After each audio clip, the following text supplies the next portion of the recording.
in Newsweek magazine called The Lessons of Nuremberg, and it showed pictures of those who were caught up in the trial there, the Nazis. You know, when those trials occurred in Nuremberg, Germany, we thought those were madmen. They were insane. They were possessed with evil. Surely that was a unique situation, but it was not. It was not. It will happen again. In 1973, Alexander Solzhenitsyn from Russia was able to publish this incredible book, many, many pages long, and I've read this with tears, my friends. It's called The GULAG Archipelago. This is the story of what happened in Soviet Russia. This is the story of over 2,000 concentration camps. Many people in America know what happened in Nazi Germany, at Auschwitz, and other horrible places. And my friends, I'm not at all making light of the Holocaust that happened in those concentration camps. It was a horror. I'm not going to deny that at all. But listen to me, my friends. The communist concentration camp program made the German program look like almost a picnic. But we couldn't even use the term picnic for either one because both are monstrous. And both really did happen. This book documents this. Here's a picture of Alexander Solzhenitsyn. This book came out, by the way, in 1973. I want to read to you just one segment of this, something that Vladimir Lenin, the founder of communism and the first leader of the Soviet Union, said back in 1918. It says, V.I. Lenin, that's Vladimir Lenin, proclaimed the common united purpose of, quote, this is a quote from Lenin, purging the Russian land of all kinds of harmful insects.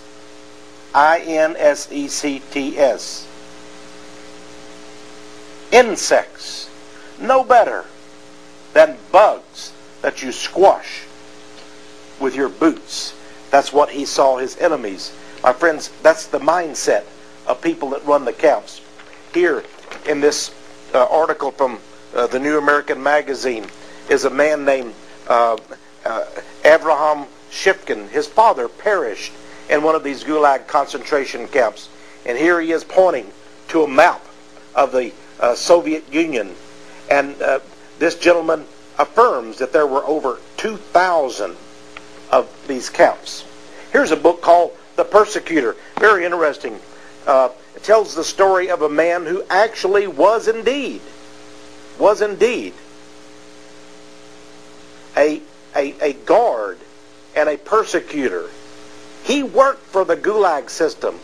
He was a Russian. Wasn't that he wanted to do it, but he said it did give him some advantages. Here's the card that he was given. The card that he was given that made him so very special. They called him a member of the Voluntary People's Brigade. The Voluntary People's Brigade for maintenance of civil order. And by using this card, he was able to arrest any citizen on the street or in their homes he chose to, even without a warrant of their arrest, without any order from a court, simply because they had been reported as a potential enemy of the state. You know, we have seen this, by the way, here again, we see human skulls. Is that from Cambodia again? No, my friends. This is from communist Russia. Here today, this is an actual picture from U.S. News and World Report of a Russian policeman, a SWAT team member. Is there any doubt, my friends, that these people are ready to put people in concentration camps? Listen to me. They are already doing it in a place called Chechnya. Here's one village. Here's a mother shielding her child. This is, I'm sorry, it says woman. I have another picture of the child. This one says woman mourns her son in a devastated village in the nation of Chechnya that is even now under attack by Vladimir Putin, the present head of Russia, with the approval of our own president. Here's an article several years back, 1999. It says, determined Russian troops unload on Chechen capital. And here's some poor peasants there in the nation of Chechnya after the devastation by Russian troops. Now, I want you to know that America, I said, was not immune from these horrors. Could it be that America itself is responsible for having had concentration camps? Yes, we've had them. Here's a book, for example, that documented the concentration camps that were set up for the Japanese Americans during the World War II era. Now, a lot of people say, well, that was a mistake. And even the Supreme Court has ruled they should not have all been rounded up and put into camps. People were wary that they might be more faithful and loyal to the Japanese government than the United States. Can you imagine actual American citizens? Now look at the front cover. We've all been taught that they went peacefully. And while there, they were treated so well. They loved it almost being there in those camps. They were really not concentration camps. They were just internment camps. They were just for detention. Does this man look like he's happy to be going? And look at the faces of the policemen as they forced him into that concentration camp in the United States. I want to show you some pictures in this. My friends, this almost defies your imagination. Here's the wife of the President of the United States, Eleanor Roosevelt, visiting one of the camps. Oh, they had the big PR things, the public relations. This was in all the newspapers. See how happy the kids are? See how happy the families are? Why, their benefactor, their great friend, the one who loves them so much, Eleanor Roosevelt, the communist, is there. And then the next picture. When one of the officials of this concentration camp system came to visit,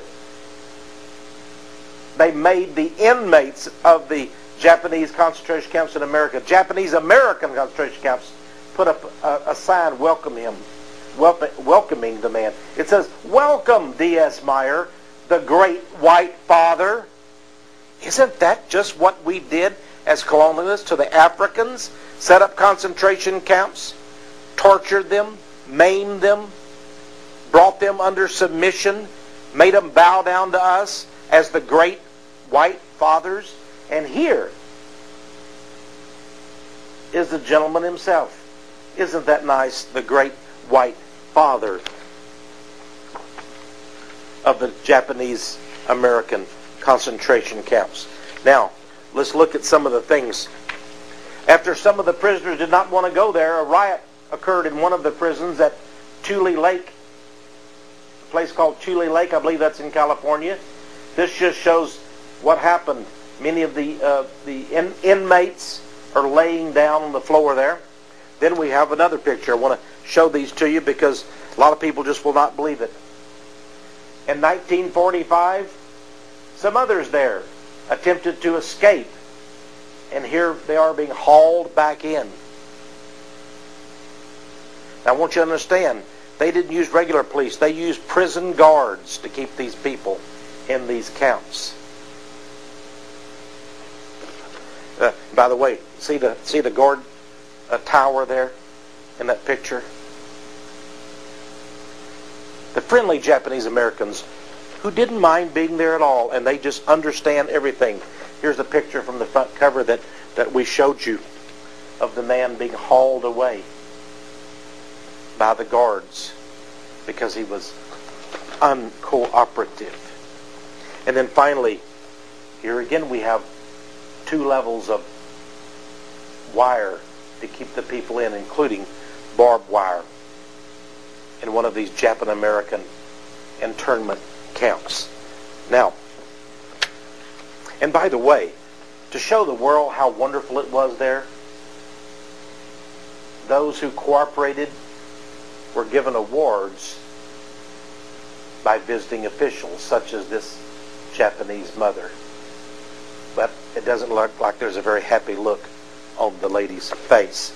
Another program that America is responsible for is something called the Phoenix program.